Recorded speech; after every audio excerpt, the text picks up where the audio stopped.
Hello, my name is Bucky Turpin. Shooting this video from North Carolina, which is my home, Raleigh, North Carolina. And today I wanted to spend a little time talking about one of the options of the questions that we would pick from was something that we enjoy doing that influences us personally and professionally. And today I'm going to talk to you a little bit about archery.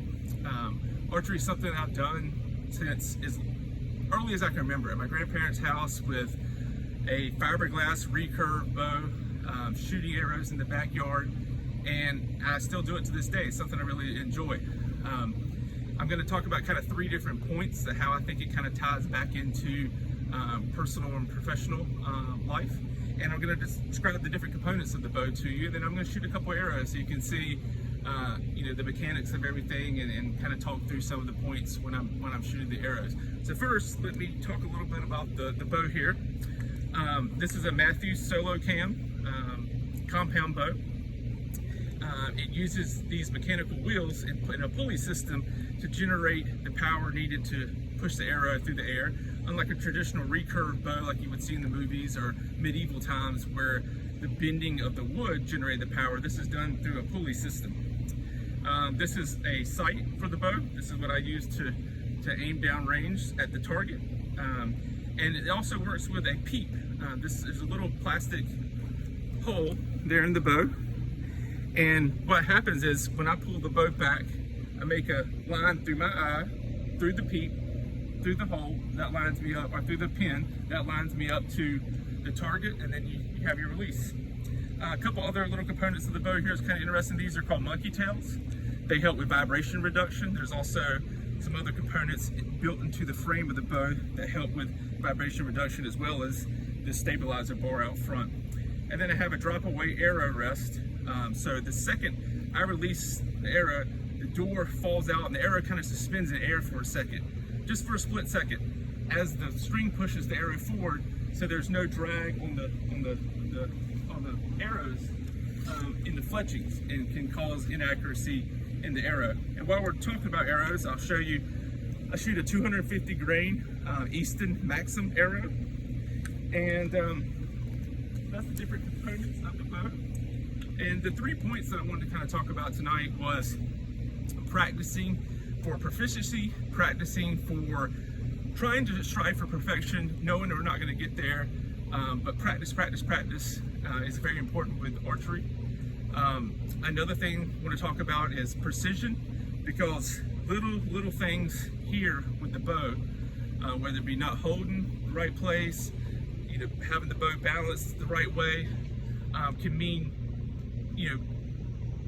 millimeters here can mean feet or yards the further the arrow flies. So we have to practice really being proficient on being precise, which is also something that personally and professionally I think we need to do with ourselves. And then the last thing I'm going to talk about is lifelong learning. So first, let me shoot an arrow, and we'll chat about practice a little bit, which is important in all aspects of our life. So you'll see me, like I said before, this bow is a 70-pound draw weight, so it takes a little bit of effort to pull it back, but once you get it back, you're good to go. Oh, one thing I forgot to talk about in my equipment, probably one of the most important parts, is this is a release. This one little clip mechanically holds 70 pounds of weight, and at the slightest touch it becomes loose, releases the string, arrow flies downrange. Some are ones that you hold where this section here protrudes through your kind of like your knuckles there. Other ones have the wrist strap like this. The wrist strap is just what I prefer. But yeah, so back to practice. Practice is really important. Archery is definitely one of those things where the more repetitions, the better you get at it. The longer distance you try to shoot, you become more proficient. You just become a better archery. That can apply to many different things in our life. You got to practice. Got to work on your skills and try to be as proficient as possible. The next thing I'm going to talk about is precision. So when you shoot an arrow, there's a lot of different things going on. You're trying to make sure that your peep is lined up with your pins, the target. Also, when you pull back, you want to have the release at the same point. Some people want a certain part of the wrist to touch their ear. or a certain part of the bow to touch their lip. And you need to bring it to that spot every time to replicate the same thing and be precise as possible in your release every time to try to get the arrow on target. As I'm shooting today, you'll see in a second, I'm shooting at 20 yards, which is okay distance, but once you start getting up in the 40s and 50s and 60s and 70 yards, the slightest little mistakes here will cause major different results than you want to happen downrange. So let me shoot another arrow here and kind of see the technique again.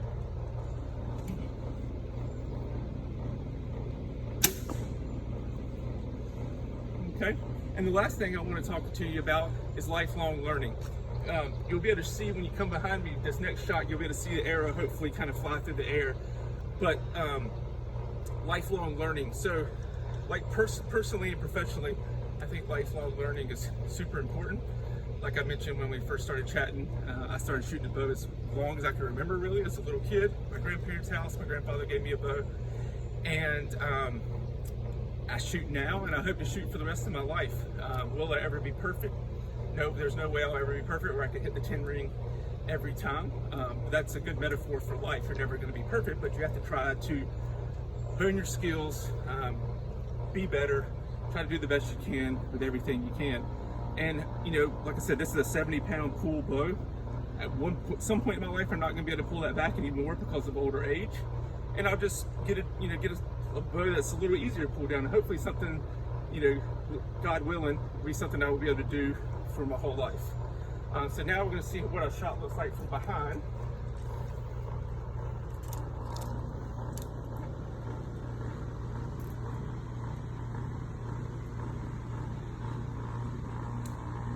And the target down there is just it's just layers of foam. The arrow just slides right in. You can easily slide it out, but it stops it from going any farther.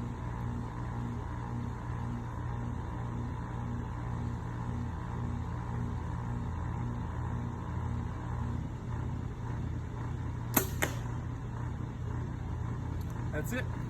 Well, thanks a lot this evening for spending some time learning about archery. It's been a pleasure to explain archery to you, and I hope you enjoyed it. Thank you so much. See you later.